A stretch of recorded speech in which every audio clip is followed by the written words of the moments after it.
And it's a great pleasure to say that Dr. Afsal was an alumni of SN College, and he completed his graduation in physics from SN College, Shornur, and post-graduation from Manekkathodi University, Bhopal.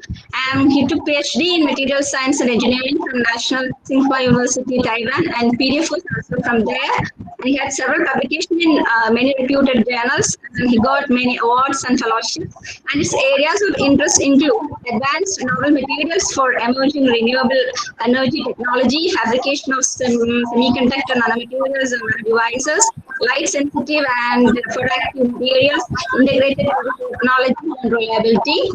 So without further ado, I would like to invite Dr. Afsal Manekkathodi for the presentation. Over to you, sir. Thank you very much. First of all, good afternoon, everyone. Before I start my presentation, I would like to extend my great sense of thankfulness to the department and the college for inviting me for this fabulous webinar series. I see this as an opportunity to interact with some of the smart students, including university and masters, and some researchers who are passionate about their future career as a researcher and or as innovators in the future. And before I would like to start my presentation, I would also like to point out a couple of more points. Basically, my presentation will be in English, but I assume that there are many undergrad students, so if you have any hesitations to speak in English, you don't need to worry about that. At the end of the presentations, you can ask me questions in Malayalam. You don't need to worry about that. And the second thing is, this is actually kind of advanced topic. I put this lecture in such a way that every student can understand. So I try to talk more on the general part of the topic. So I assume that at the end of the lecture, some students and the researchers can get some takeaway messages. So that's something that I want to say before I start my presentations. Now let's get back to the presentation straight without time waste. And I assume that everyone can see my screen. So today I'll be talking about perovskite solar cell technology and emerging PV technology. We all might heard about solar cell technologies. We might have seen the solar panels on many of our rooftops. And especially this webinar is happening in Kerala. In Kerala, you might heard about solar on everyday news, not just for the good reason, but for the malicious reason. But I assume that everyone in this presentation might heard about solar cell technologies in general. So in today's presentations, I'll be focusing one section of that solar technology, that is perovskite solar cells, which many people think that this perovskite technology could be a revolutionary in the way how we make energy. So the perovskite solar cell and emerging technology. So here is the content of my presentation. Could you go to the, sorry, something won't happen.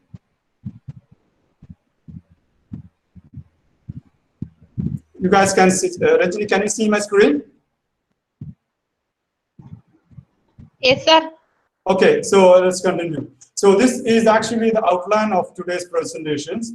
I will start by discussing about actually how the global energy scenario, how we make energy in globe in general, and what are actually the challenges and problems, and how we make energy, how we use energy, and what could be the problems.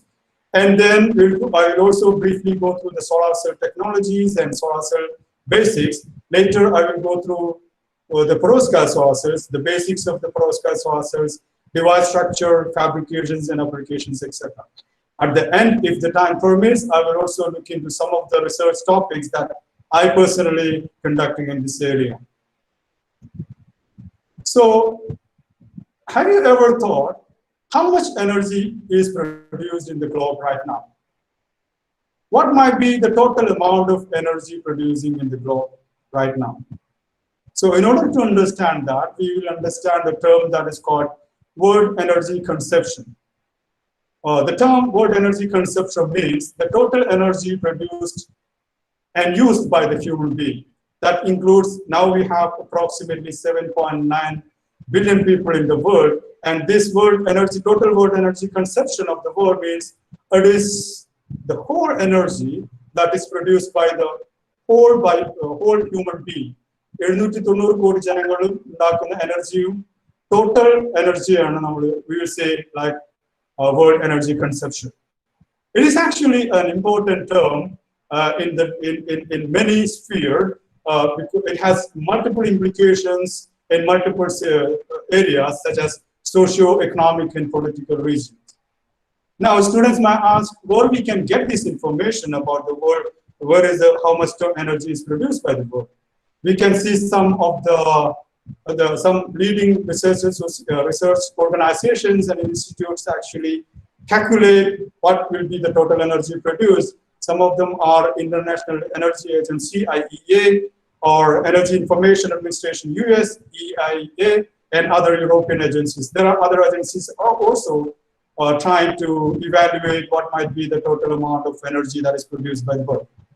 Now, these are the data that I took from the International Energy Agency, which shows that the amount of producing energy or the amount of usage of energy is drastically, exponentially increasing year by year. If you look at some quantification, or if you want to visualize some picture about how much will be the total amount, in 2017, the total amount produced by the whole world is approximately 162,000 terawatts per hour. That's a huge amount of power. That means 162,000 terawatts per hour energy is produced per year, or it has been used per year. Now, most of this energy production is by the non-conventional, or we call as non-renewable energy sources. That means the most of this energy production is from the oil and gas, coal, and biofuels and nuclear. Apart from the biofuels, most of these sources are actually non-renewable energy sources, which is essentially harmful to the earth. So as you can see from this graph, the production of energy is increasing, the use of energy is increasing. There are multiple reasons for that, one of being the technological advancement, second being the increase in populations. So there are multiple reasons that contribute to this fact, contributing factors that is to increase this much of energy productions. Now, if you look at India also producing good amount of significant contribution to the world production of energy, which is approximately, according to the 2017 data, it's in around 10,258 terawatts per hour. That's also a significant amount of energy. And we can also see that even in India also, the major contribution is from the non-renewable sources. That means coal, petroleum-related products, and the the nuclear, etc. And fortunately, in India, we have some sort of energy production from the hydraulic and other biomass productions. So these are actually recently increasing, luckily, in case of India. So this is actually the world energy scenario. Now, what actually, if you look at the history of the energy generation, in the ancient time, the human being, produced the energy by burning wood. That means around 300 years before, we were making energy by burning wood. Later, in the mid-80s, we invented the steam engine, and then we started to use the coal as an energy sources. And in the early 19th century, there was an innovation, or we found about the oil and gas possibilities to make the energy. And then we started to make these sources to make in the mid-90s. It has been tremendous increase in the usage of oil and gas to produce energy. So, and as you can see, in the last few decades, there has been tremendous technological advancement that contributed to this increase. But these conventional energy sources are actually depleting by its own. Now, then people thought of producing new energy resources that we call them as a renewable energy sources. So what actually is a renewable energy sources? Renewable energy sources is actually, renewable energy means it's an energy that is extracted from the renewable energy sources. The renewable energy source means the sources that can be replenished or refilled by nature without human interactions. For example, there are a few examples that are shown here. Wind is a renewable energy sources. Hydropower, as we see in Idukki, is actually a renewable energy sources. Solar is actually one of the renewable energy sources that we will talk in details.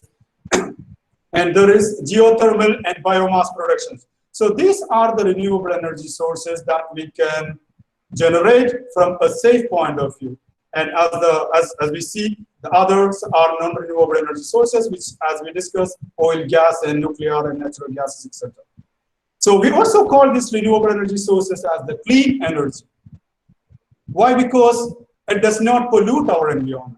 So we call them as a clean energy, or we also call them as a green energy. So we call all these energy revolutions using these renewable energy sources as a green energy revolutions. Now, what exactly is the problem of using the conventional energy sources? Part we have already discussed. It contributes humongously or tremendously to the climate change. That means if you use the, as this graph shows actually the evolution of the different energy sources, as we can see in the early stage, it was wood, then coal, oil and gas. And from these conventional energy sources, there will be a huge production of CO2. We might heard about the CO2 policies, CO2 reduction policies, etc. in our daily news. What does that mean is, by burning these conventional energy sources, there will be a production of carbon dioxide. What is the problem of producing carbon dioxide? If we have a huge amount of carbon dioxide in the atmosphere, that will essentially contribute to the increase in temperature. This significantly can influence our nature. We already see in Kerala, there are multiple flood happens in the recent years. We have seen about, we have heard about the news that is happening, the forest fires happening in the Australian forest. We also heard about the cyclones happening. The flood is common to us actually in Kerala now. So if you want to quantify the amount of carbon dioxide produced by the conventional source, just to give an imagination, to make 1 megawatt hour power, if you use the conventional coal, we will produce approximately 1,500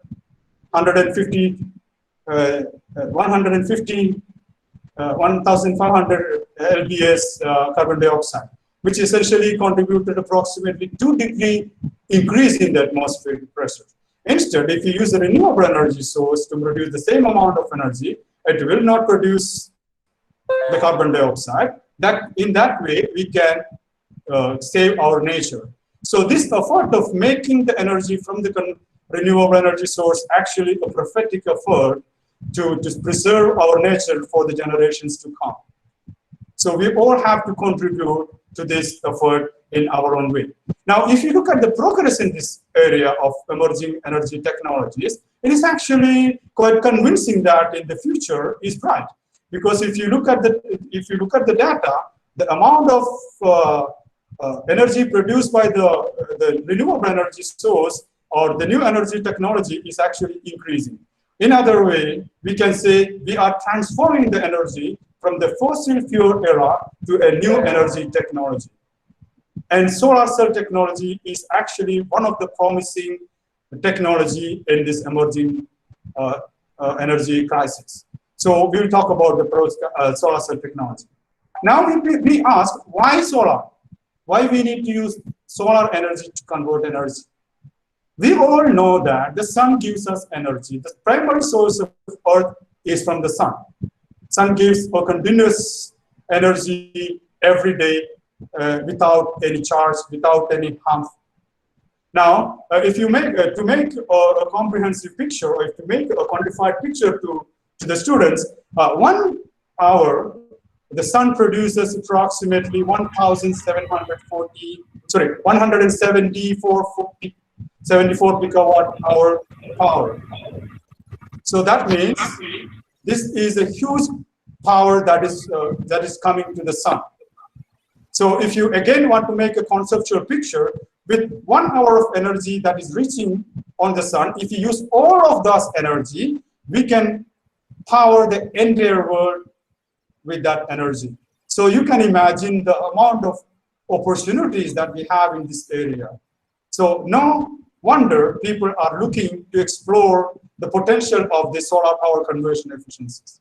Now, this is actually a graph that shows that what kind of radiations are coming on this Earth. This is actually, we call a solar spectrum of solar radiations, which essentially shows what are the radiations coming to the sun, which we can use. The red one is actually the radiations which we reaches on the surface of the Earth. So we have to look for the opportunities that can use these energies to make solar cells.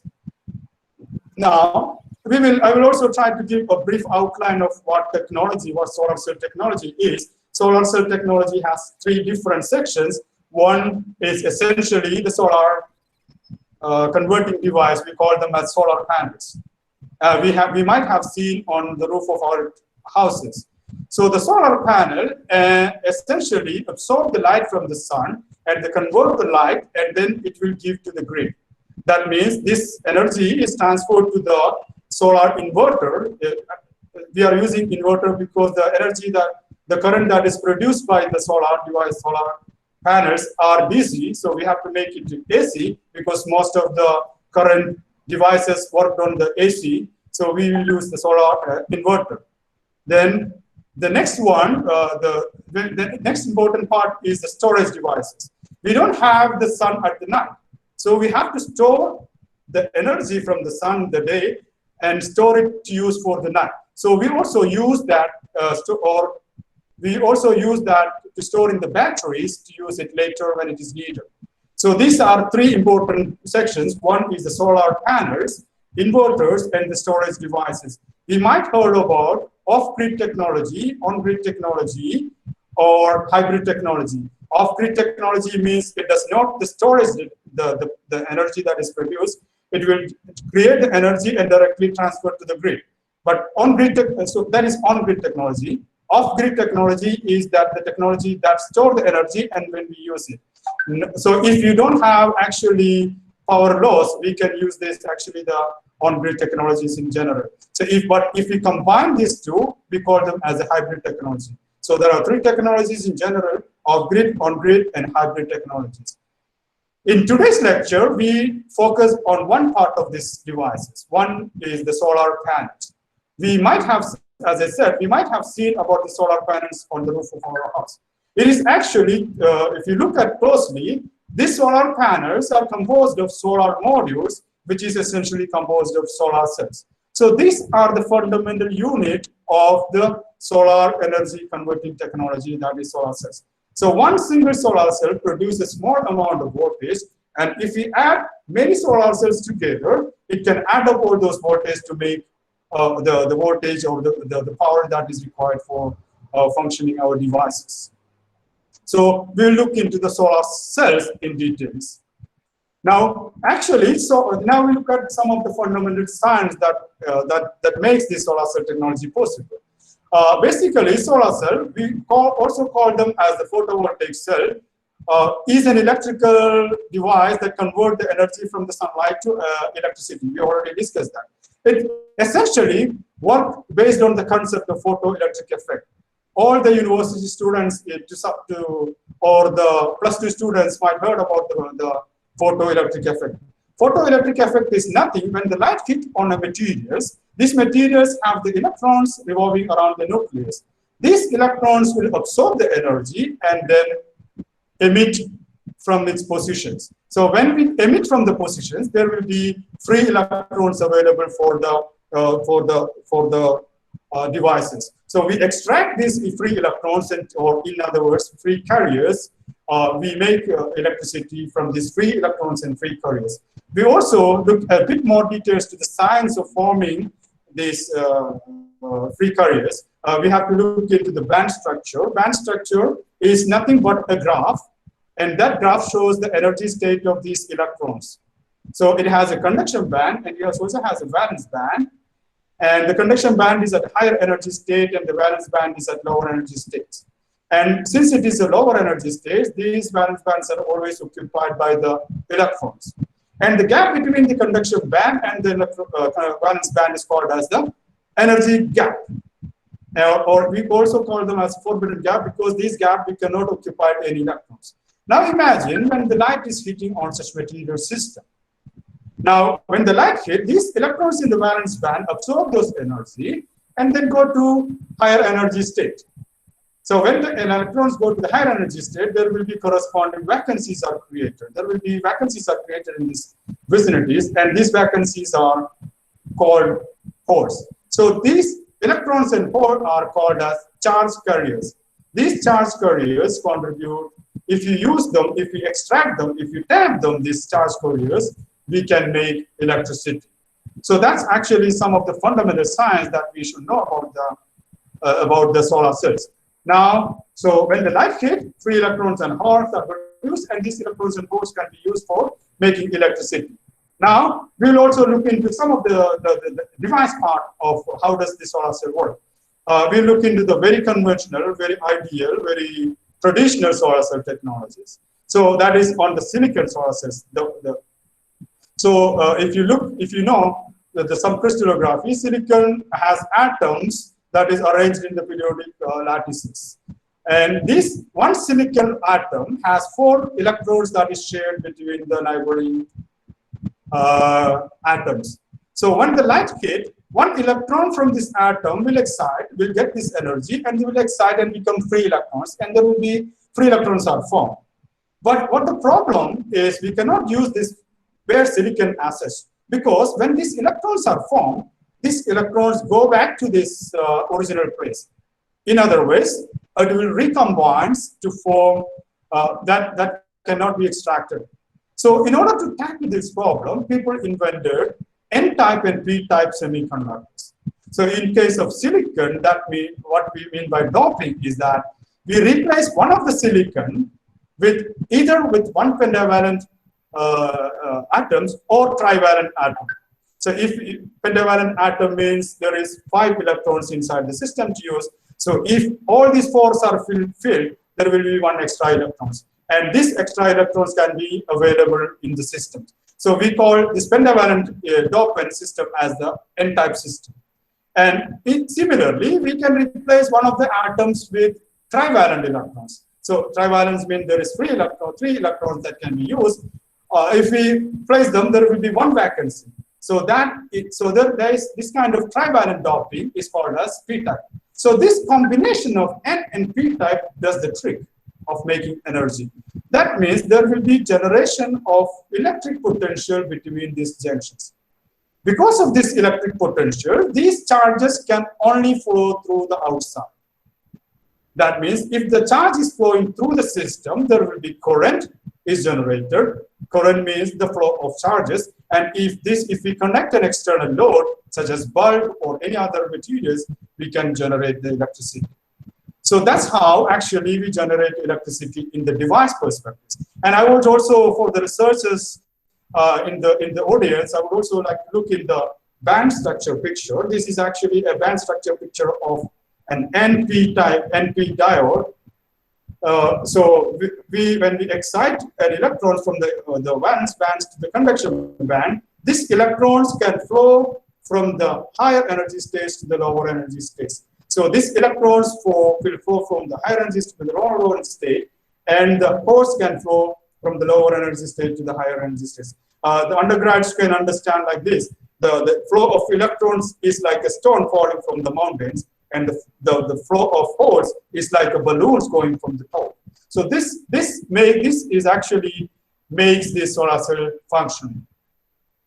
Now, if you look at the classifications, now I would also like to mention this the light absorbing materials is called as absorber materials, also called as active materials of a solar cell. This is actually the heart of a solar cell. Now, based on these materials, we can classify the solar cells. So the solar cells generally classified to first generation, second generations, and third generations based on the timeline of their innovations. So the first innovation were obviously the silicon solar cell. There was selenium solar cell before that, but we will start the first generation solar cell as the single crystalline and multi-crystalline solar cells. So the whole solar cells that we see in the system is based on this silicon or multi-crystalline solar cell absorber cell. Later in time, people started to invent the thin film solar cells. Thin film solar cell means we use very small thin film. We can imagine that how thin is as the 100 part of a 100 of a hair, human hair. So we can make solar cell devices of that thin film. So the second generation was on the thin film solar cells. We call them, those are amorphous silicon, CIGS, and conventional telluride. Later years, to solve some of the difficulties in this first and second generation solar cells, as I have shown here, I'm not going to the details of it, people started to invent the third generation solar cell, which we call as emerging PV technologies.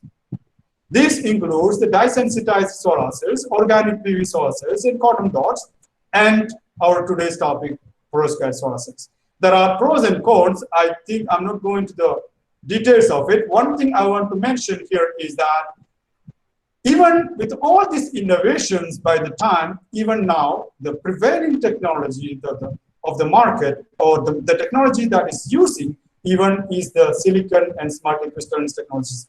There are multiple reasons. There are actually the semiconductor industry supports and the huge financial and political interest in this silicon technology. That's actually one of the reasons this is still prevailing in the market. Now we'll look into one of the emerging technology, that is perovskite solar cells. So perovskite solar cells is actually a new emerging technology. The perovskite solar cell are invented just 10 years before by a Japanese scientist. He made a solar cell using a perovskite type absorbing material as silicon. So perovskite devices use a perovskite structured materials. And this perovskite material, if you know a few basics about the crystallography, this is a crystalline materials which was invented by Russians, and it was named after a famous scientist called Perovskite. So that's how the name comes, the perovskite solar cells. Now, what is actually the advantage? Why the people are so excited about the perovskite solar cells? Why people think this could be a revolutionary?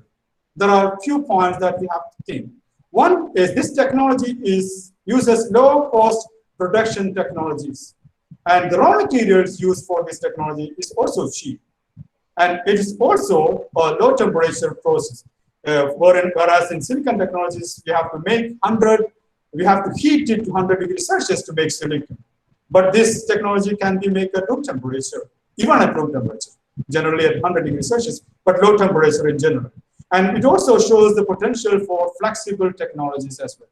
Now, for the researchers in the audience, I would like to point out that from the inception of the idea of perovskite solar cell, there has been huge number of publications in this area.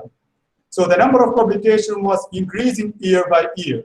Now, the last year it was around 5,000 publications, and the trend is still on. So it's a hot time to get into research on this perovskite area. Now, I would also like to, for the undergrad students, I would also like to see what is actually a perovskite type materials. Perovskite type material is actually a material that is having a perovskite type crystal structures, which is as I shown in this picture.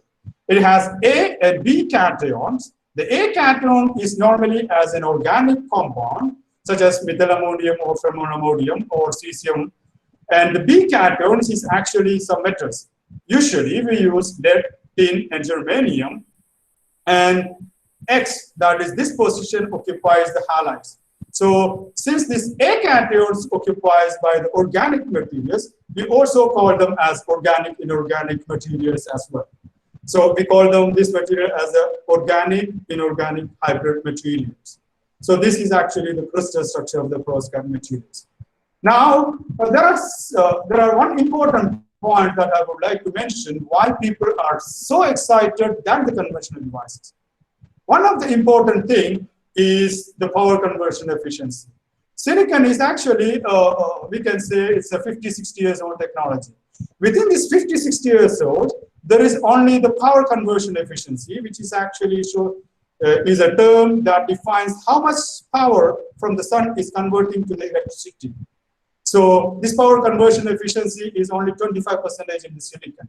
But in case of perovskite, within this short span of 10 years, it reaches from 3 to 25%, which is almost equivalent to the silicon sources. And so annual growth rate of power conversion efficiency is way far ahead than the conventional technologies. This is one of the reasons people are thinking this technology could be really revolutionary. And another important point, this perovskite material can combine with other silicon technologies to make tandem devices. So tandem technology has already reached 30%. That means 30% of the incident light is making useful electricity. Now, another fundamental scientific part, fundamental properties that makes this technology so exciting is that it can have a strong absorptions. That means if this material can absorb more light, it can generate more carriers, more electrons and more holes. If you make more electrons and holes, there will be more electricity can be produced. So it has a strong absorptions. The second thing, it has a long carrier lifetime. We already mentioned that once an electron is generated, it can recombine. This time we call as a carrier lifetime of a carrier of electrons or holes. So it has the lifetime of a carrier that is generated in the perovskite has longer lifetime. And the third point, it has a longer diffusion length. That means the carrier that is generated at one end of the materials can transport to the other end of the material longer than the other materials. So for the researchers in the audience, I would like to point out some of the data. That means the electrons or holes that is generated can live up to 10,000 to 50,000 nanosecond inside the materials. And it can travel from 2 to 25 micrometers length in the materials. And you can also see that there is a huge carrier generations. So these fundamental properties makes these materials so exciting to do research. And innovators think this could be the future technology. Now we will look at how does this perovskite solar cell work. This is actually the device structure of a perovskite solar cell. This is actually, so as we discussed before, this perovskite absorber, when the light comes, there will be generation of electrons and holes. And we put some materials called hole transporting materials on this top and bottom. This hole transporting materials transport only holes to the electrode. And these electrons can be transported only through the electron transporting materials. So there is a big difference for the functioning of the perovskite solar cell than the functioning that we discussed about the PN junction solar cell. It is actually, we call them as a PIN. So we call as a P-type hole transporting materials, intrinsic absorbing layer, and N-type electron transporting materials. So that's why PIN structures. So these electrons and holes generated in the perovskite absorber are transported to the corresponding electrode, and then we connect them to make electricity. So that's actually the device picture of functioning of the device. And this is a three-dimensional picture that will give you a much more idea what are the layers that is involved in a perovskite solar cells. Now, I would also like to look into a bit more details of the band structure. So we discussed about the band structure is actually a graph that shows the band energy band diagrams. So when the light hits on the materials, it generates perovskite materials, generates electrons and holes. These electrons goes through the down here, through the transporting materials to the electrode, and this force will go through the up of the energy to the corresponding electrodes. So we have to design the electron transport materials and hole transport materials in such a way that these electrons can flow through the system and the holes can flow through the hole transporting materials. We also call this electron transporting material as hole blocking materials because the holes cannot transport to this side. Similarly, this hole transporting material, we also call them as electron transporting materials. Sorry, electron blocking materials. So hole blocking materials, electron blocking materials, hole electron transporting materials, and hole transporting materials. So this is actually basic working principle of perovskite solar cells. Now, these are some of the design structures of the solar cell devices. Essentially, the idea of the perovskite solar cell was originated from one of the technology we call them as dye-sensitized solar cells, in which we use some dyes to sensitize the electrode, the transporting electrode, and then this dye will convert the energy. So these dyes are replaced with perovskite materials. So that's how the first perovskite device was designed, based on this mesoporous structures. We call them as a mesoporous devices because this electron transporting material has a mesoscopic structure, a kind of spongy structure. So now if you look at this mesoscopic structure, there will be extraction of the charges should be non-uniform. To solve this problem, people try to make planar devices. So that means we have now this mesoscopic structure. Instead, we make smooth thin films and the perovskite solar cells to make these planar devices. So there were two structures in planar. Sorry, in the planar structures, but it's one normal planar, one is inverter planar. Inverter planar and non-normal planar means we replace these electron transporting materials in opposite directions, considering the incident light. And these are the three-dimensional pictures to make better imagination. Now, I will also go through some of the processes that is involved. So how we make these perovskite solar cells. We start making these perovskite solar cells from a bare glass. So we clean this glass first, and then deposit this conducting electrode. And again we wash these glass substrates. You use the detergent wash, such as soap washing, and also clean by the oxygen plasma treatment. And then later we deposit some electron transporting material first. We are talking about the NLP structure. So this electron transporting materials are deposited by various methods. One of the methods that I use is dip coating and spin coating, and we also deposit this electron transporting layer first, and then we anneal them. We heat these devices to make a better transporting materials. Then we deposit the perovskite absorber layer, and this is done by inside the glove box, which means the controlled ambience, where it does not have moisture and gases, etc. So we make the spin coating to make this perovskite absorber layer. Then we deposit the whole transporting materials, and which is followed by the electrode deposition, top electrode deposition by thermal evaporation, or sputtering, etc. There we complete functioning solar cells. Now, some of the research trend in the past years was actually to make better efficient perovskite solar cells. These research trends basically include material engineering. That means we can tune the composition of the materials to make better efficient solar cells.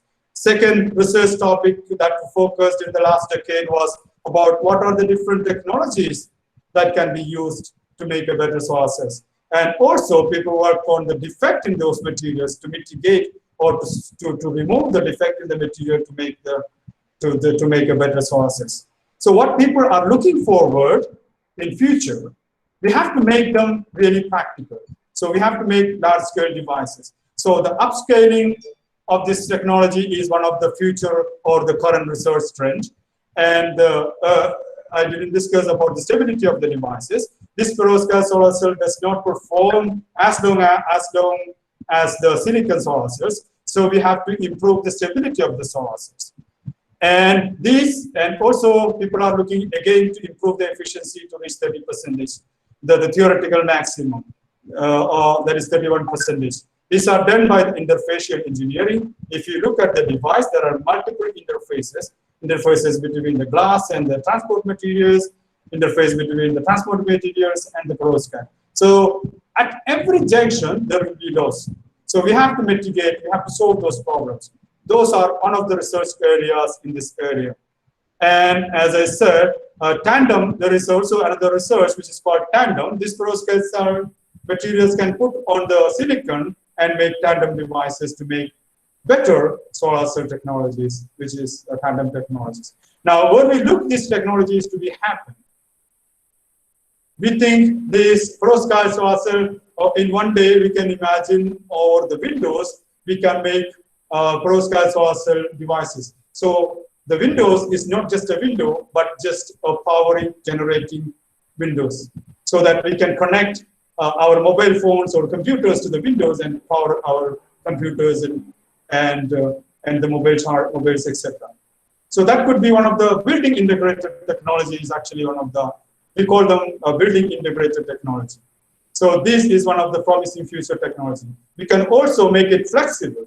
That means we can make these devices and roll-to-roll devices, or we can put it on our bags or other flexible systems that we can, when we are traveling to a place where we don't have the electricity, we can use it. Now, again, people are thinking this can use in the mobility system. That means the electric cars. We can employ this perovskite solar cell technologies to make it more useful. We can reduce the conventional oil and gas usage. Now, I will also briefly go through what some of my research, my specific research in this area. I was started essentially, it's only a decade of research in this overall perovskite technology. I worked around 3 to 5 years in this technology. I was basically worked on how to make a better efficient solar cell designs, how to make a better mesoscopic structure of perovskite solar cell, how to make a better planar solar cells. These are one of my research focus. We were able to make actually world competent efficiencies in our labs. And I was also focusing on the material engineering. Material engineering means we can tune the compositions. That means we can tune the composition, such as iodine, how much iodine we should add to the perovskite to make a better absorption. How much organic compounds need to be added. In other ways, compositional engineering also some part of my research. And basically, I'm a trained nanotechnologist, so I was interested in making nanomaterials of the perovskites as well. So these are general research that I do in perovskite. And some of the achievement which I did is actually we make one of the best semi-transparent solar cell in this perovskite technology. I already mentioned we can put the solar technologies on the windows. So if you want to put the technology, it has to be transparent to some part of the light. So I was able to make a better, we were actually, the team was, I was leading that research effort. We were able to make a better efficient semi-transparent solar cells by employing D and D electrodes. That means we put a transparent electrode on the top of this device instead of the gold, and then we make actually world record efficient at the time when we report this data. Now, I also worked on the tandem devices. Tandem devices means a particular solar cell can, these are, if you remember the discussion before, these are actually the solar spectrum. So one materials, we can extract only one part of the solar spectrum. So if we combine two materials, we can use more spectrum.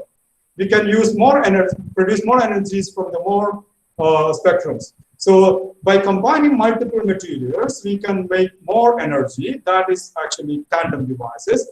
I was focusing on how to make a complete or solution processed tandem devices. We used a technology called, emerging technology called quantum dot solar cell and perovskite solar cell together to make much efficient solar cells. That means we can use this part of the spectrum for the perovskite and this part of the spectrum for the tandem, the quantum devices. So we can use more light from the sun to make more energy by making tandem devices.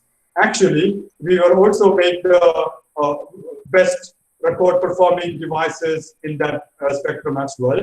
And so that's we use actually 17% efficiency from the front cell and took almost 3% efficiency from the bottom cell, which is quantum dot solar cells, and we combine them to make much efficient, which is actually better or reported at the time when we report the data. Now, I was also, as I said, the stability is actually one of the issue. our group, or personally myself, also interested to solve the problem of the stability, which that means how this device performance at different temperatures. We know the temperatures varies in the day.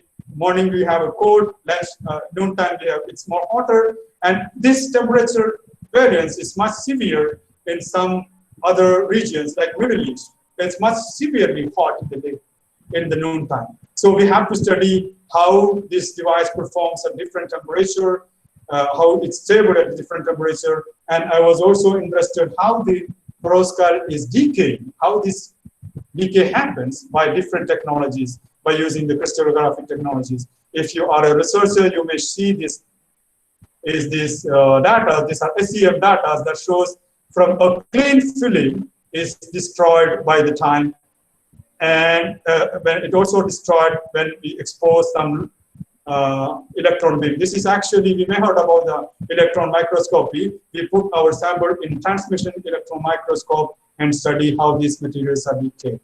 So that's actually, and also we actually make some new materials added to the system. Actually, one of my colleagues, Dr. Vinod, has conducted this research. Our team actually made better stable devices. We use two different kind of stable perovskite materials. 2D, we call them as 2D stable perovskite. We put them together.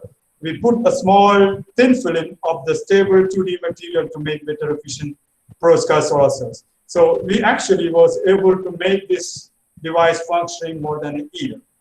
So that's actually a significant achievement by our team.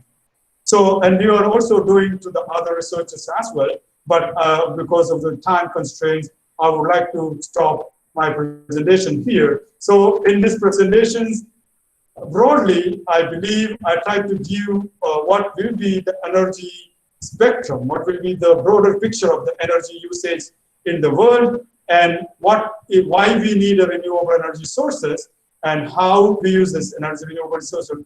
What is the significance of having clean energy, green energy revolution, and some basics of the solar technologies, the technologies that we use, the silicon, how does it work, and a bit detail about the perovskite sources. And I believe this lecture was useful to understand the basics for the undergrads and some of the research directions for the researchers in the audience.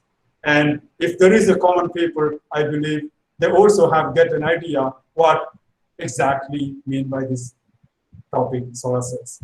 With that, I would like to conclude. I would like to also take a message to the audience. We try to use less energy, make our life better, make our next generation safer by using clean energy. So we should go green by using the energy wisely for the generations to come. Thank you very much. So now if you have any questions, please.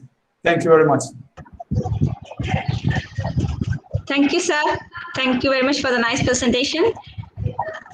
Now the session is open for discussion. All right.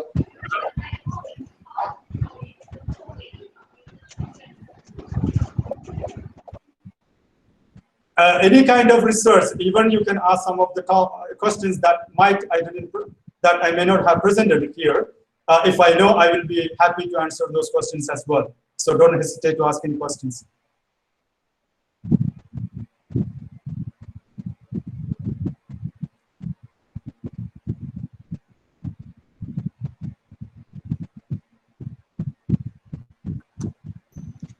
Good afternoon, sir. Yeah. Yeah, sir, this is Alina Therese. I am the first year research scholar in MG University. Right. So, sir, I am very happy to hear such a wonderful and informative presentation because I am also working in the same field. So, I am just a starter. We have just read through some papers. And, sir, I have some doubts. Recently, I have seen some news related to, like, if you are adding the chili powder to this perovskite solar cells, it increases the efficiency, like the capsaicin of chili powder. So, is that true, or could you please comment on this? To be honest to say, I was not aware about this particular research, what materials in the system contribute to improving the efficiency. because I didn't see that paper. But as I said, if you put in the general picture, we have said there will be some materials, there will be some compositional engineering of the materials. So I'm not sure what that material composition is contributing to that. So if you want, I can share my email or share the paper. I can look into that and I can give you what specific material is contributing to that improving the efficiency. Now, Okay, sir. broadly speaking, there are many people researchers coming with unthinkable innovation. And I think this chili doping or chili adding to the perovskite absorber may be one of them. But I Yes. don't know about the specifics, but I'd be happy if you could share the paper after the presentation and I can guide you what might be the specific reason for that. Thank Okay, you. sir. And sir, one more doubt, please. Yeah. Could I ask? Yeah. Sir, so this problem of pigeons are out there, mainly in Kerala.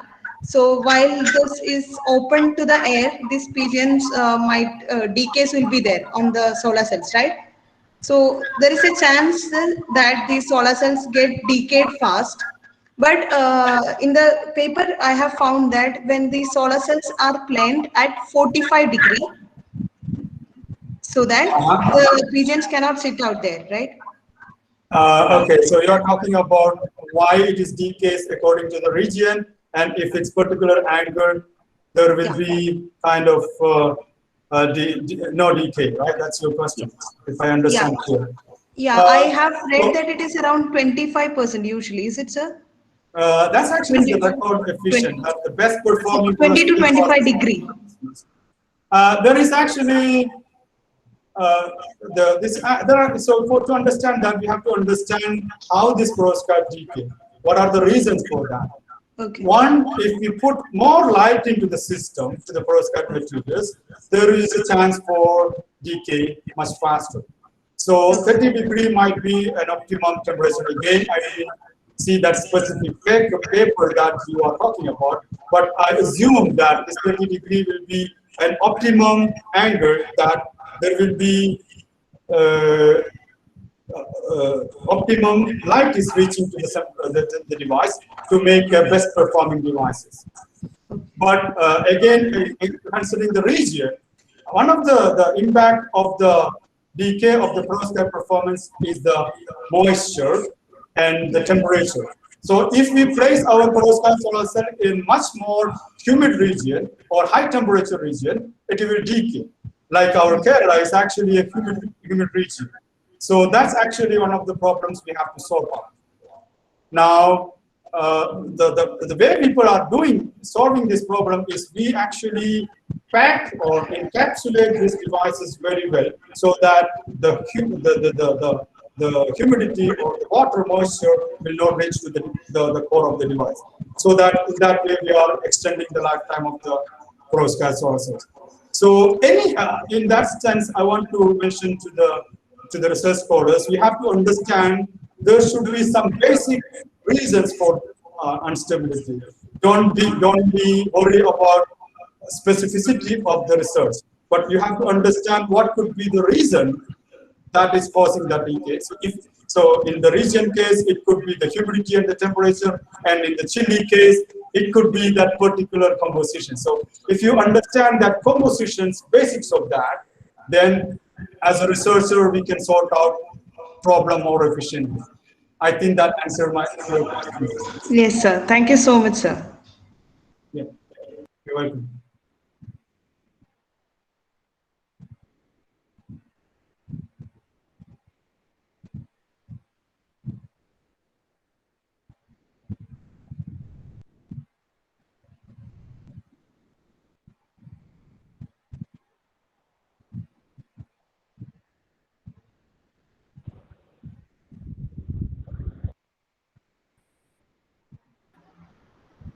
Sir, can I ask you a question?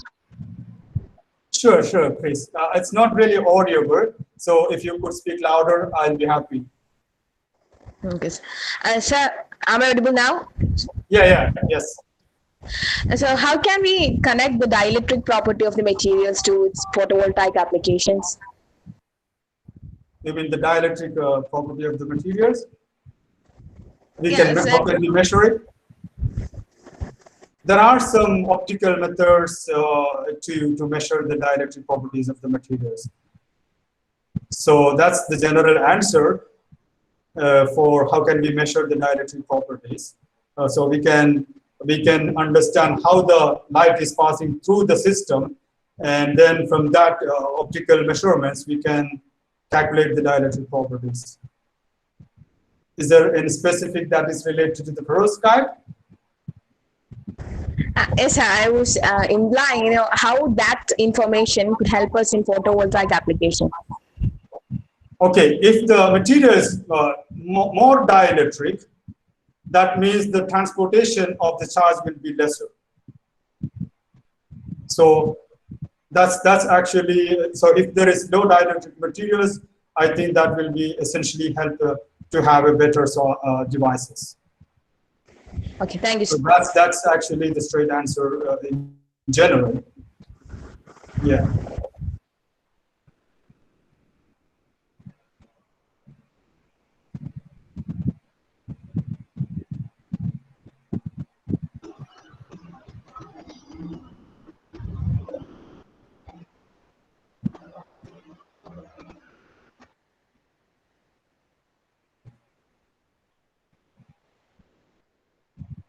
Okay.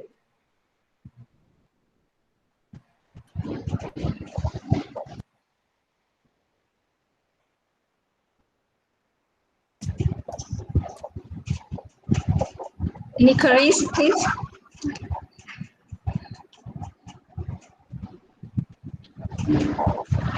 Okay, sir. I think there are no more further questions. Thank you. Thank you. So I would, from my side, I would like to thank you for the time, and I believe at least some of the students get some messages from the lecture, and some of the researchers get some idea about the research trends. I didn't go to the details because the diversity of our audience. So if the researchers in this area want to have a specific presentations, please feel to contact me. Thank you. Okay, teacher, let's conclude. Yes, Renjini, let us conclude. Okay. I take this opportunity to propose word of thanks. Word of thanks to all participants who are the part of the seminar. And at the outset, I thank our chief guest and resource person, Dr. Afsal Manekkathodi, for the presentation on Perovskite solar cell. And solar cells are in continuous development, and more researches are going on this field to increase their efficiency through various methods. And Perovskite solar cells have shown remarkable progress with rapid increase in conversion efficiency. So I think, sir, the session was very valuable and useful for the research students, and also inspiring to our ongoing students. Thank you.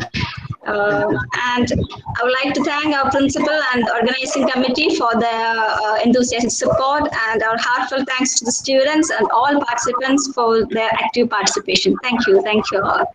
Thank you very much.